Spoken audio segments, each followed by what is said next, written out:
வாங்க ஆரோக்கியம் நிறைந்த சாமை இட்லி, சிறுதானிய இட்லி எப்படி செய்கிறதுன்னு பார்ப்போம். அதுக்கு எந்த அளவுகளில் நம்ம சாமையும் உளுந்தும் ஊற போட்டு அரைக்கணும் அப்படின்னு பார்க்கலாம் வாங்க. அதுக்கு முதல்ல ஒரு பவுல் எடுத்துக்கோங்க. ஒரு பவுலில் நான் 250 ml கப்பால் 1 கப் அளவுக்கு சாமை அரிசி எடுத்துருக்கேங்க. 1 கப் சாமை அரிசிக்கு 1/4 கப் உருட்டு உளுந்து, நான் தோல் இல்லாத உளுந்து எடுத்துருக்கேன். நீங்கள் தோல் இருந்தாலும் 1/4 கப் எடுத்துக்கோங்க, தோல் இல்லைனாலும் 1/4 கப் எடுத்துக்கோங்க. அது கூட 1 டீஸ்பூன் அளவுக்கு வெந்தயம் ஆட் பண்ணிக்கிங்க. உளுந்து கூட தான் வெந்தயம் ஆட் பண்ணணும், அரிசி கூட ஆட் பண்ணக்கூடாதுங்க. இப்போ நம்ம சாமை அரிசியை 4லேருந்து 5 தடவை நல்லா வாஷ் பண்ணிக்கலாம். அதில் அழுக்கு, தூசி, புழுதிலாம் இருக்கும். அதே மாதிரி உளுந்தையும் வாஷ் பண்ணிவிட்டு தண்ணி மூழ்கிற அளவுக்கு ஊற்றி வச்சுட்டு மூடி போட்டு ஒரு 5லேருந்து 6 மணி நேரம் நல்லா ஊற விட்டுக்கலாங்க. இப்போ நல்லா ஊறிடுச்சு பாருங்கள். இதை நம்ம இப்போ மிக்சியில் அரைச்சிக்கலாம். நீங்கள் கிரைண்டரில் வேணாலும் அரைக்கலாம். நான் கம்மியான குவான்டிட்டியாக இருக்குங்கவும் மிக்சியில் அரைச்சிக்கிறேங்க.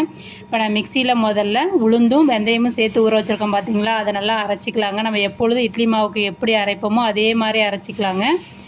அதே மிக்சியில் திரும்ப நம்ம சாமை அரிசி ஆட் பண்ணி அரைச்சிக்கலாங்க. கொஞ்சம் கொரப்பாக அரைங்க, ரொம்ப நைஸாக அரைக்காதீங்க. இப்போ அரைச்சிட்டு 1 டீஸ்பூன் அளவுக்கு உப்பு ஆட் பண்ணிவிட்டு கையை வச்சு நல்லா 1 நிமிஷம் மிக்ஸ் பண்ணிக்கிங்க.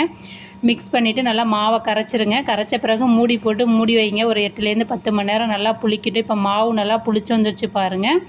நம்ம நார்மலாக அரிசியில் இட்லி சாப்பிட்றதுக்கும் இந்த இட்லியில் சாப்பிட்றதுக்கு இட்லி ரொம்ப சுவையாக இருக்கும், டேஸ்ட்டாக இருக்குங்க. ஒரு தடவை செஞ்சு சாப்பிட்டீங்கன்னா திரும்பவும் நீங்கள் இந்த மாதிரி சிறுதானிய இட்லி தாங்க செஞ்சு சாப்பிடுவீங்க. இப்போ நம்ம எப்பொழுதும் இட்லி பாத்திரத்தில் எப்படி இட்லி ஊற்றுவோமோ இட்லி பிளேட்டில் அதே மாதிரி ஊற்றிட்டு நல்லா தண்ணி கொதித்த பிறகு இட்லி பிளேட்டை உள்ளே வச்சுக்கலாங்க. வச்சுட்டு அடுப்பை சிம்மில் வச்சு ஒரு 12 நிமிஷம் நல்லா வேக வச்சு எடுத்துக்கணுங்க. நீங்கள் எண்ணெய் தடவிட்டு வேணாலும் ஊற்றிக்கலாம். நான் துணி போட்டு ஊற்றிருக்கேங்க. இப்போ கையால் இந்த மாதிரி தொட்டு பார்த்தா ஒட்டாமல் இருக்கணுங்க. தண்ணியில் நினச்சிட்டு கையை தொடணும். ஒட்டாமல் இருந்தால் இட்லி வெந்துருச்சுன்னு அர்த்தங்க. இப்போ நம்ம இட்லி எடுத்துக்கலாங்க. இப்போ பாருங்கள், நமக்கு சாஃப்டான பூ போல் சாமை இட்லி தயாராகிடுச்சு பாருங்கள். குழந்தைகளுக்கெல்லாம் ரொம்ப ஹெல்த்தியானதுங்க. பெரியவங்கலேருந்து சிறியவங்க வரை எல்லாருமே சாப்பிடலாம். உங்கள் வீட்டில் கண்டிப்பாக வாரத்தில் ஒரு தடவை இந்த மாதிரி சிறுதானிய இட்லி செஞ்சு ட்ரை பண்ணி பாருங்கள்.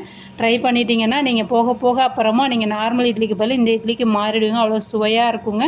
இப்போ நமக்கு சூப்பரான பூ போல் சாமை இட்லி தயாராகிடுச்சிங்க. Thank you very much.